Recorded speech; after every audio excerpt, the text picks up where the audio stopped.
Okay, if you're just coming in, make sure that you take this poll real fast.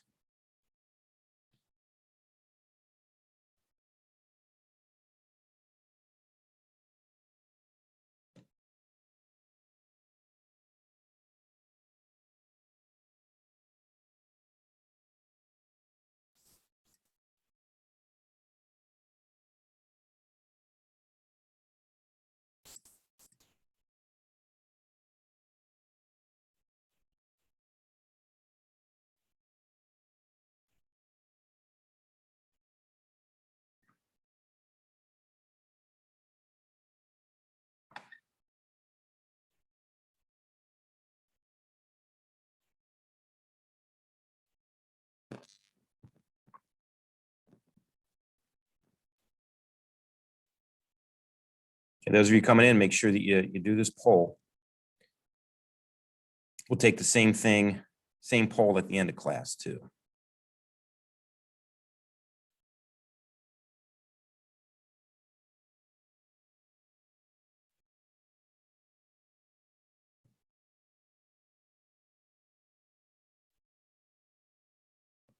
And while you guys are doing that, just a few reminders, especially about next week. Fourth quarter starts next week. The end of the quarter is third quarter is the 11th. So if you have any missing work, make sure you get that in by the 11th. As you all probably know, on the last day of the quarter or the next day of the first quarter, I delete all the assignments from Classroom. So make sure you get those done ahead of time. And I also want to remind you guys that next week might be, it is going to be a little crazy. The only days that we'll have quote unquote school are really Monday and Tuesday. Wednesday is remote / teachers get their second dose of the vaccine day. They've already canceled school on Thursday, anticipating that the vaccine will make enough of us sick that there won't be enough subs to cover us. So they've already called school on Thursday. And then Friday is an in-service day. So make sure that you get any work in before then. Make sure that you get, if you have any questions for me, make sure I get those before, especially before Thursday, because I have a feeling I don't do well with vaccines. So I have a feeling I'm going to be in bed, not feeling well on Thursday. And also next week on Tuesday, you guys probably know that you take the ACT. Only juniors will be at school in the morning. And everybody's here, whether you're remote or you're in person. Everybody's going to be here taking the ACT. Students always ask, is this the real thing? It is. It's the real ACT.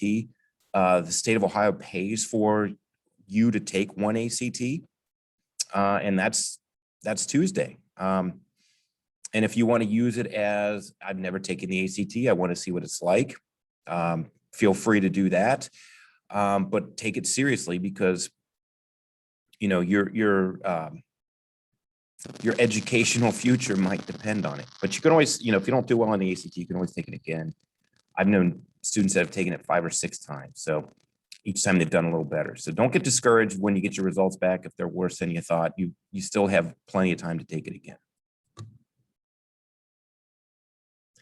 Okay, so you guys are almost split 50-50 on whether the federal government should pass a law to wipe out college loan debt. Okay, that is today's topic. So we're going to do what we've always done, which is I'll go through the preliminary information with you, the background information, the backstory, and then we'll look at the two sides, and then I'll put you guys into your breakout rooms, and you'll debate whether or not the federal government should wipe out everybody's college debt. Let me share my screen here to the PowerPoint. Okay, here we go. No, there we go. Okay, student loan forgiveness is our topic today. Now, here are the facts. That's the first thing I looked up is, okay, what are we talking about here? How many people are in debt? The total student loan debt is $1.56 trillion. It's an unbelievable amount of money. 1.56, I didn't say billion, I didn't say million, I said trillion. By the way, if you think that's bad, go to the national debt clock, Google national debt clock. Our national debt as a nation is $21 trillion. That's just government debt. We'll discuss that at another time. Total US borrowers with student loan debt. I have a dollar sign in front of it. That's a typo. 44.7 million people in the United States, 44.7 million have some kind of student loan debt. The average student loan debt is $32,731. The median, the absolute middle, 50% have more and 50% have less, is $17,000. And the average student loan payment is $393 per month. I want to point out that my first house that I bought in 1993, we were paying $558 a month for that house. So that's almost, back in those days, it was a house payment, but not today. Okay, now let's look at some status by age group. This is broken down. People under the age of 24 and below, okay? I originally thought that they would have the most debt, or at least people up until their 30s, but turns out that that's not true. There's 8.2 million borrowers, and they owe $121.2 billion. That includes current college students as well, okay? People aged 25 to 34, people who have graduated, $501.5 billion. This is the largest in numbers, 15 million borrowers. And I found this interesting, that people 35 to 49 owe the most amount of money, $575.5 billion, even though there's less, there's 900,000 less than people from 25 to 34. That's because they're not only paying the principal, they're paying more interest. The longer you stretch out this loan, the more interest you pay. People in their 50s also owe $241.2 billion. That's 60 million borrowers. So these are people that are, close to retirement age, and they're still paying off their college loans. And then finally, people age 62 and older, $75 billion, almost 76 billion. That's 2.1 million borrowers. So people are still paying their student loans into their senior citizen years, okay? Now that also could be maybe grandparents that have taken out a loan for their grandkids, or parents that took out their loans for their children and are still paying them off, because your parents can take out a loan for you. I'm not saying your financial future, if you want to go to college, is doomed. I'm saying make better financial decisions than that. Okay, now why is college so expensive? Okay, now before I get into the reasons, I'm gonna share with you that how much it cost me to go to college. I could pay for it myself. I paid cash for my college tuition in my books, and I'm not saying that to be like this martyr or anything like that. I'm saying this because it was way less expensive for me to go to college. I went to UC as an undergrad. It was basically $850 per semester, per quarter. We had a quarter system, so we had 3 quarters. So it was basically $2,500 a year for me to go to college. Now I worked a part-time minimum wage job, and I could cover my tuition.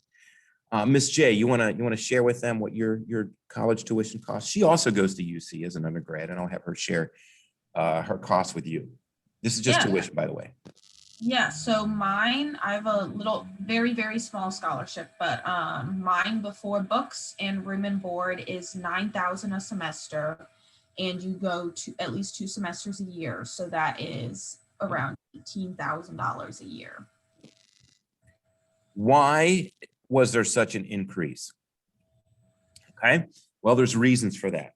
First of all, more and more Americans are going to college. Okay, the demand is high. So because the demand is high, these institutions are taking folks in. A state institution like Ohio State, UC, Miami, the ones around, that get money from the state of Ohio, taxpayer money, have to, as long as you meet the qualifications, they take you in, okay? So the amount of people, especially since the 1950s, really in the last 25 or 30 years, the amount of people attending college has gone way up. They take you, well, since the amount of students they have has gone up each year, they need more people to support those students. They need more people in the admissions office. They need more people in the counseling office. They need more people in the health office. They need more professors to teach classes. So that's where the money, most of the money has gone, because they had to hire more staff, build more buildings and so forth to put these folks in, these students into, fit them into the college. Okay. Also, by the way, colleges spend the most amount of money on, this is true for every college, they spend the most amount of money on staff salaries. Okay, what they pay their workers. Second reason, there's a decline in financial support from state governments. This is really one of the reasons, I think this is the main reason why Ms. J's college tuition costs are way higher than mine. Number one is, of course, inflation. Prices are going up. It costs more to do things. But when I was in college in the mid to late 80s, the state of Ohio provided a lot of financial support to its state colleges. Okay, about 50% of my tuition was covered through, not through grants and loans, but just from Ohio. The state of Ohio took taxpayer money and gave it to the institutions. Well, because they got this extra money, they could keep their tuition costs low. Since that time, they've virtually eliminated all of that support from the state government. And that happened in the 1990s. When state governments were getting squeezed as far as finances go. Ohio has a balanced budget amendment. The state of Ohio is not allowed to spend more money than it takes in taxes. It's not allowed to run a deficit. That's part of our Constitution. So they have to make cuts. And this is one of the places that they made cuts. Okay, they cut taxes. Nobody likes to pay taxes. However, because they cut taxes, they cut the tax money that was going to universities and colleges. So since the 1980s, private school tuition has increased 129%. Public has increased 213%. So there you go. I bet if you did the math, Ms. J's college tuition costs are probably 200% higher than mine were. More student services, healthcare, dorms, fitness centers, athletic facilities. You got to keep up with the other colleges. You know, if Ohio State has these state-of-the-art dorm rooms where people are like, man, this is like living in a luxurious hotel. Well, UC is going to put those in, you know. If, you know, a Big Ten school builds a brand new state-of-the-art football stadium, well, another Big Ten school is going to do that. Where do you think that money comes from? Part of it comes from tuition of students. And also, the student loan system is to blame as well. When you borrow money, let me start this way. If you're paying for it out of pocket like I was, and all of a sudden tuition doubles, I'm in trouble. You know, I'm gonna have to work more hours. I might not be able to continue college. I'm gonna cause an uproar at the college. You can't raise this. You can't expect me to pay for this if you raise these fees that much. Well, what happens if college tuition doubles and you have a loan? All you do is just borrow more money. So it's easier for colleges to raise their tuition now. Okay. All right. On this slide, I have a quick question. Go ahead. Wasn't there a regulation that said that universities could only increase their tuition by so much? A few years, like I would say it was probably around the time when you went to go to school, and then it got taken away. Like, yes, that is correct. But again, the increases wouldn't be as much because when I was in school, they were, you know, like I said, about 50% of my tuition was being covered by just taxpayer money from the state of Ohio.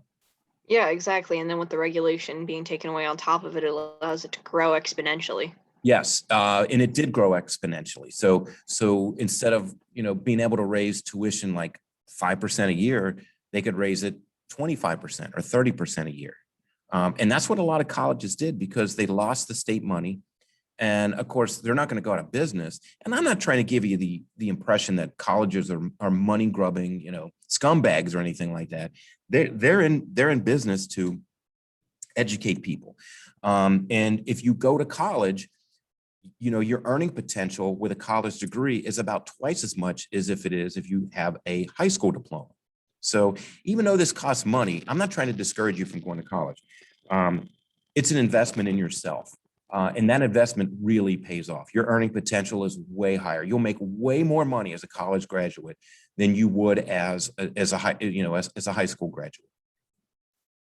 And colleges are nonprofit institutions, which means if they do make money, that money goes back into has to go back into the college. They don't, they might give their professors raises, or they might build a new building or something like that. It has to, any extra money they make has to go back into the institution, or they may add it to their endowment, which is their money that they live off of.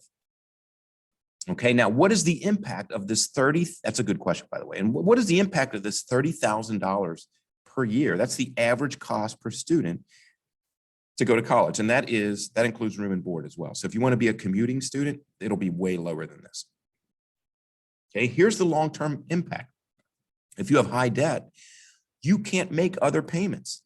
You can't make other purchases, especially other purchases. So if you think, man, I'd love to get myself a new car after I graduate from college. Oh, wait, now I have a $350 student loan payment. Because the way these work, you guys, I don't know if you realize this, when you're in college and you're racking up this debt, you don't have to pay any of it. And it doesn't accrue any interest until you graduate from college, or if you drop out of college. So, if you decide to go for 2 years and you're like, screw it, this isn't for me.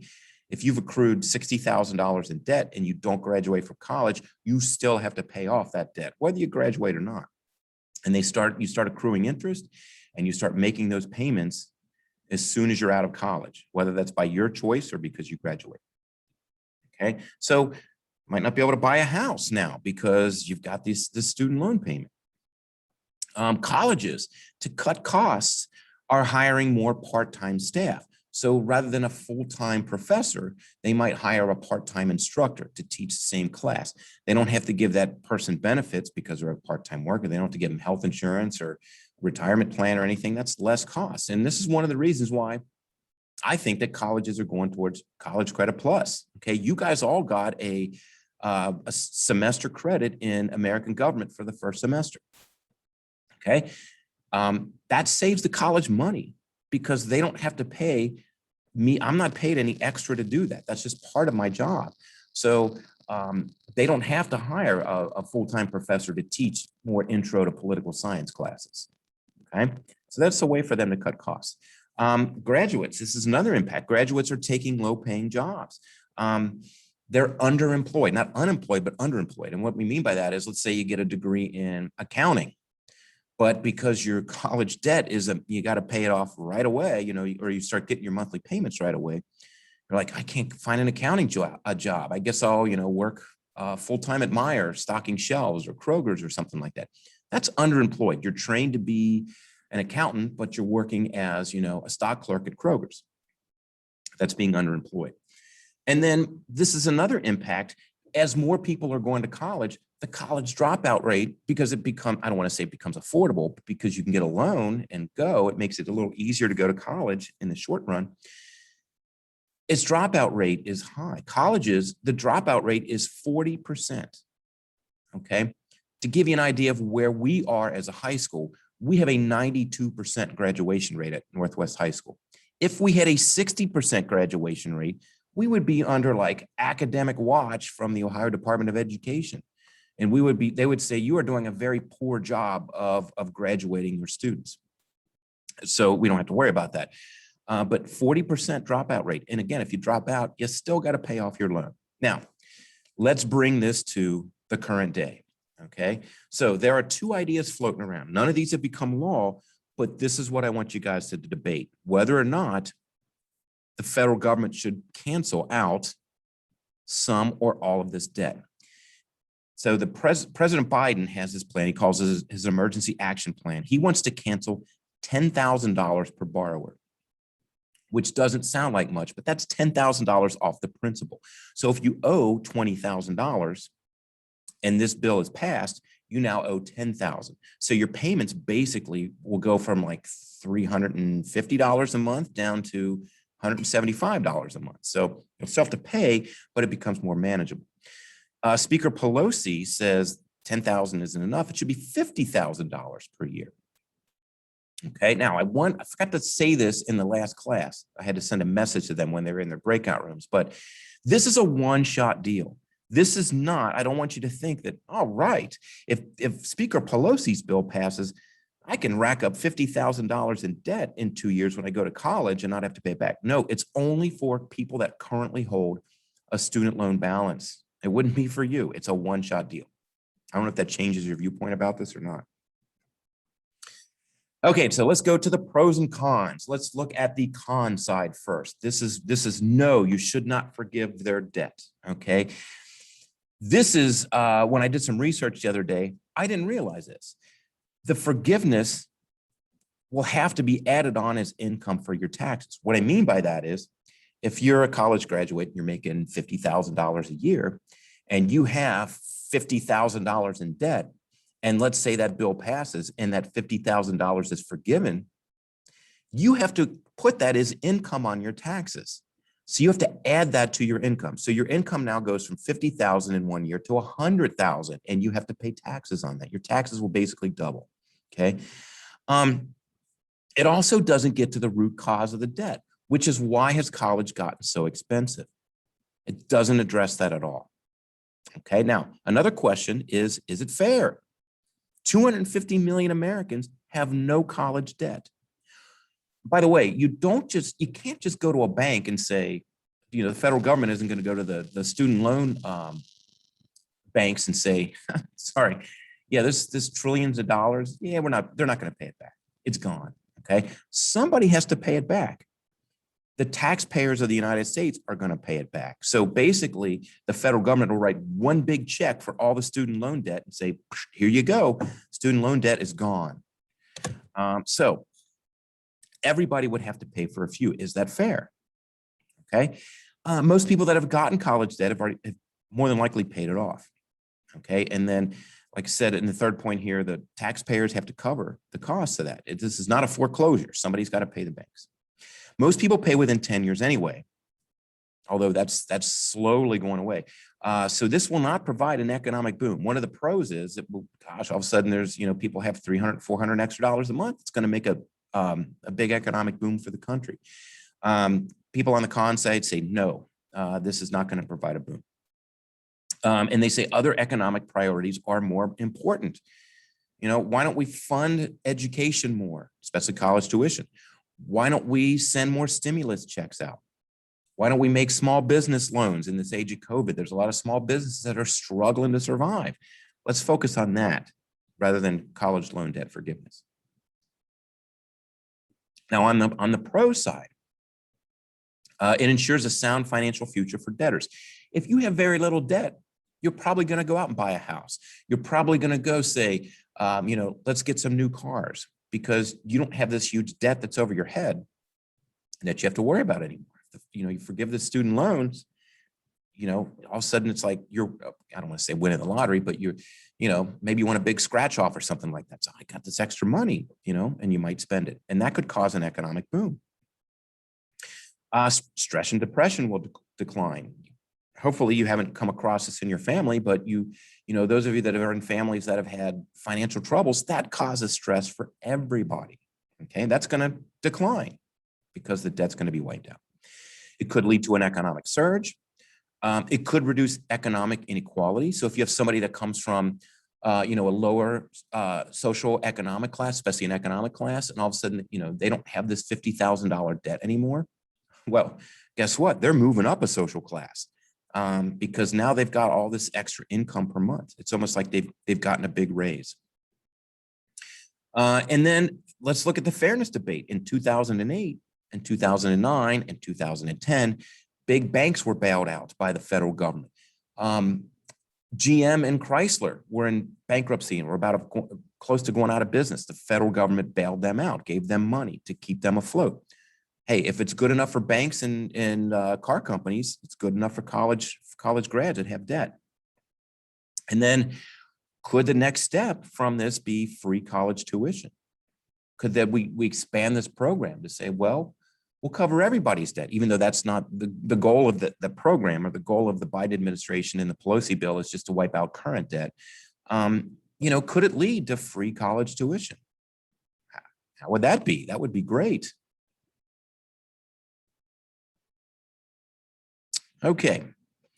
Now, I'm going to send you guys into your breakout rooms. Does anybody have any questions about that information before I send you to your breakout rooms?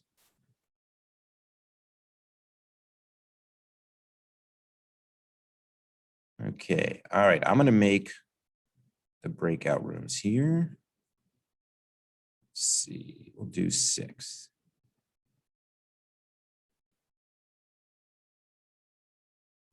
Now let's do 5. All right, so if you haven't done so, pull up the document on Classroom and go ahead and get your pros and cons, and then debate with your group mates and figure out what's best for the country. Good luck.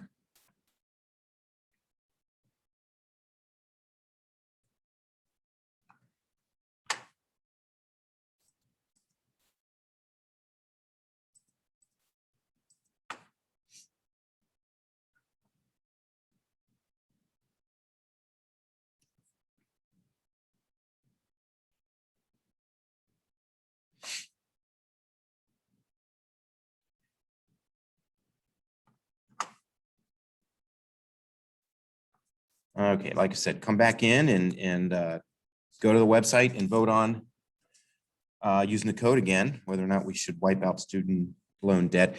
While we're doing that, if you feel, feel free to chime in and tell us what your viewpoints are. Just unmute yourself and give us your opinion. Or if you have any questions, you can ask those as well.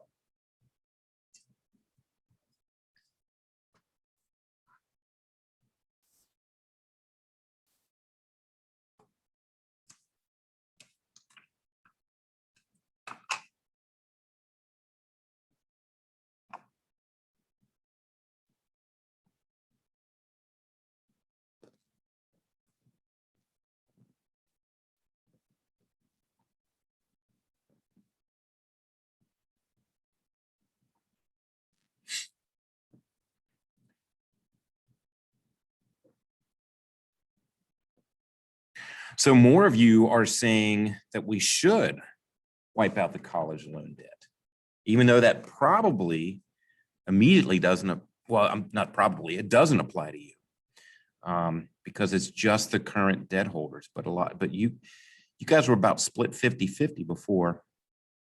Now you're not. More of you are saying yes, that we should wipe out the college loan debt. Okay, tell me why, or why we shouldn't.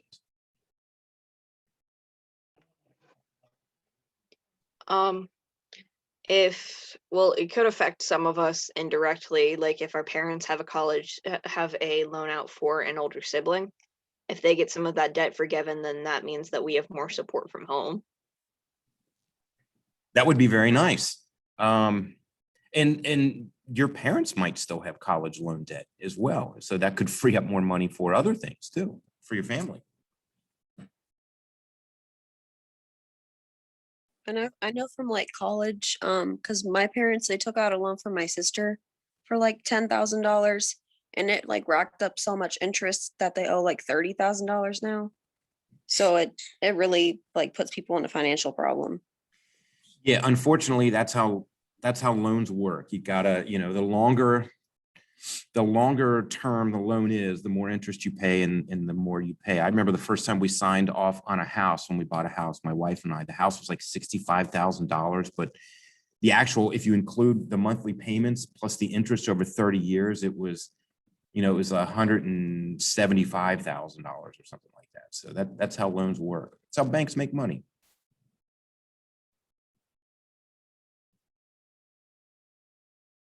So Lindsay, how much did you say that they ended up paying? Oh, they're still paying on it. They'll probably never pay it off because like they constantly make payments, but the interest just keeps like going and going. So they're like at 30,000 right now. Wow. And like if they got a deduction because of that, then they could help me more. So like I agree with Hannah, it could indirectly affect us. You guys, since I can. What do you think about the long-term impact of this? Do you think it could lead to basically free college tuition? And would you like that? Would you like free college? I kind of like the idea that they pay a portion of college to make it more affordable, kind of like how they do for those in the that are members of the military. But maybe for military, do all of it, but for common citizens, maybe do a third or something along those lines of a fraction of it. because that would make it more affordable. But I definitely feel like they should limit the amount it's able to grow year to year, because that allows families to plan a lot easier. Yeah, and we've done this before as a nation. I mean, I don't know if you know much about the GI Bill after World War II. It was actually passed during World War II. So they gave benefits to GIs when they came home, and that continues today. The GI Bill is still around. So one of the things that GIs could get when they came back from the war was they could get their college tuition paid for. And because of that, the amount of people in college, it used to be, I know it wasn't, if you could afford it, you could go. If you couldn't afford it, you basically couldn't go unless you got some kind of scholarship. So that really opened up college to the middle class. And, you know, like I said, when I was younger, it wasn't a direct payment to me for tuition, but certainly the state of Ohio was subsidizing college costs way more than they are today. And that, you know, Hannah, like you said, that didn't cover it covered some of my tuition, not all of it. But I mean, because of that, I graduated with no debt. I bought a house right away. You know, it was easier for me to get on my feet at that point. And I don't know if a lot of you are facing that. You're facing just the opposite. You know, you graduate from college, but now you got, you know, $60,000 in debt. I'm facing the fact that my college tuition that my my college savings that my grandpa left to me, that he put into like stocks and bonds and everything with his accountant, for that he had for a while, is only going to cover one semester at a state college. And probably when he put that together, you know, are you kidding me? $30,000 a year for college? No way. You know, that was probably, it was unthinkable back probably when he set that up. Yeah, definitely. And considering that took him a long time to set up, because he was just a mechanic for the Air Force. He wasn't like a businessman or anything like that. He just was smart with money. Yeah, and one thing I found out, if you guys join the military, or, you know, if somebody's in the military and they're your relative, they can give their college benefits to somebody else. It doesn't have to be for them. So they can give it to their children or their spouses. How would you feel about free college tuition? If there was no cost, government was going to cover 100%. I'd love it, but I don't know if they could do that, or if they could just make it cheaper. But even making it cheaper sounds like a good plan. Oh, I think we have enough resources where the federal government and the states could kick money in, and of course, people's taxes would go up. They don't like that, but you know, you could frame it in a way where you could say, yeah, we're raising your taxes, but look, your children can go to college for free. You know, if you give somebody a direct benefit. Yeah. Sounds like a good plan. Bernie Sanders had that, and when he ran in 2016 and 2012. No, he didn't run in 2012. Whenever he ran for president, that was part of his platform, was free college tuition. You shouldn't have to go into debt to go to college. It shouldn't cost you anything. You know, by God, we're the United States of America. We have enough resources for free college tuition. But and my students at the time we talked about were like, oh, this is back when seniors, we taught government to seniors the first time that he ran, and they're all like, this is a gift from God. This is amazing. I'm like, yeah, but if government who pays, you know, the person that pays for your tuition, what's another thing that they can tell you?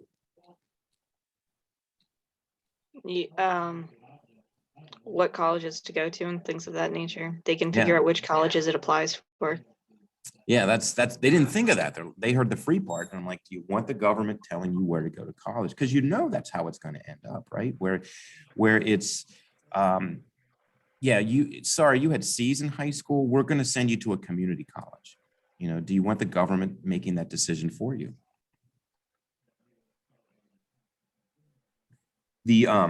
I had an exchange student from Germany almost about 15 years ago, and he told our class, he gave like a presentation about the education system, comparing the education system in Germany to the United States.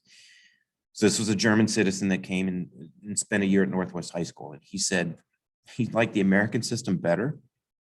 And I said, why? And he said, well, because in the United States, choices that you make, you can change your mind later on. He said, in the German system, you take a test in the 8th grade as you leave the 8th grade, and that test determines what your next step is, how you perform on that test. If you perform well, then you'll go to a college prep high school. If you don't, they put you in a trade school. And I said, well, what happens if, you decide that you're a plumber, or vice versa? You're a college grad and you're like, I really want to be a plumber. He's like, you can't switch. You want that at that point, that decision is made for you basically by the government, whether it's the state government or the national government. Well, I know France has something similar to go from high school to college.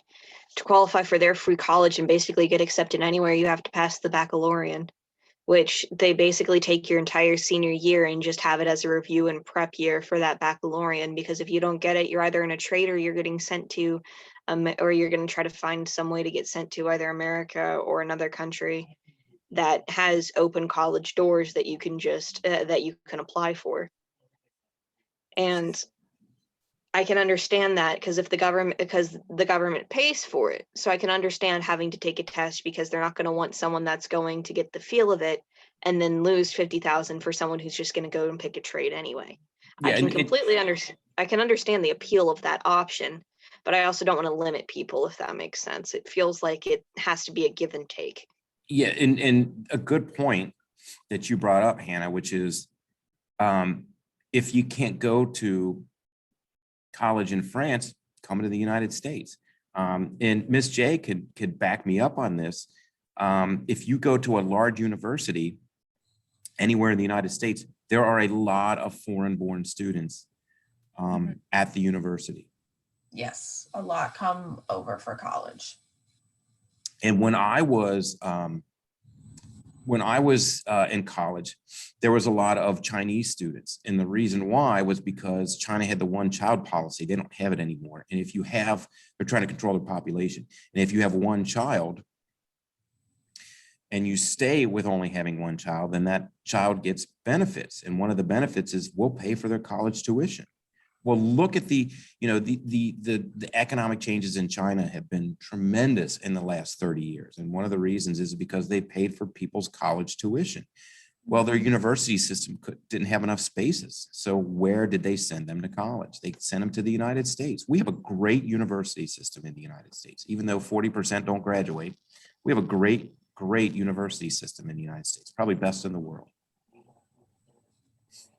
Yeah, that does make sense that like once you pay for people to get those higher paying jobs, the economy is going to boost regardless of what you do. So it's kind of like taking a hit but also gaining things in the same stature. Yeah, like and both that's parties, that's one of their big points is let's improve the economy, let's get more jobs, let's improve the economy, let's get more jobs. One of that's the kind best of way like- to do that is to provide education. And I'm sorry, but I know that that's how a college loan is. Yeah, gosh, do I want to go, $60,000 in debt? But short term, that's not good. Long term, that's really, it's not bad because you can eventually pay off the debt and your earning potential is huge with a college degree. Yeah, it's just you have to have enough time to find a job that'll do that. Yeah, that's true. That's true. So Okay, maybe another solution is to like put a buffer between graduation and when your loan starts accumulating interest. Give them a year to try to find a job before it starts accumulating. Yeah, that's not a bad idea. Okay, does anybody have anything else to add? We're over time here. Nobody has anything else to add? We'll wrap up the debate then. And I will see you guys probably not next week. It might be a couple of weeks. Oh, by the way, I don't know if anybody in here put the idea of the pipeline for a debate. I don't know if it was anybody in this class on the survey that I put out. That is a great idea. We're going to use that one next, the pipeline through the Dakotas.